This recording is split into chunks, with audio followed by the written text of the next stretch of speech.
Para sa ating mga balita, patuloy pa rin ang isinasagawang salvaging operations upang maalis ang bapor ng US Navy na nabalaho sa Tubataha Reef sa Palawan.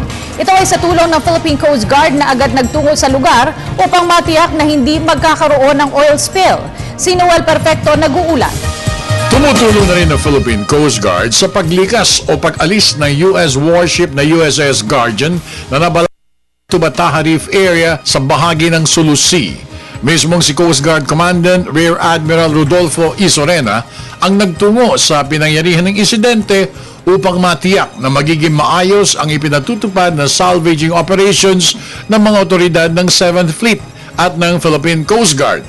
Ito ay para matiyak na rin na walang anumang pagtagas o oil spill na mangyayari sa lugar. Si Secretary of Jun Abaya also directed USEC Ed Orban ng DOTC and the Admiral of the Coast Guard, si Admiral Isorena, to proceed to Palawan to personally oversee yung mga developments dun sa nangyayari. And probably one of the directives is to effect na yung investigation. Si Commodore Evangelista ang mag-head nito, and we will try to find out yung circumstances dun sa insidente. Ayon pa kay Commander Balilo, maliban sa mga barko ng Philippine Navy na BRP Ismael Lumibaw, BRP Rizal at BRP Mangyan, nandun din aniya ang mga operatiba ng Coast Guard para matiyak na magbibigay sila ng alalay sa anumang kakailanganin para mailikas ang minesweeper ng Estados Unidos. Sa ngayon po, meron na tayong pinadalang barko.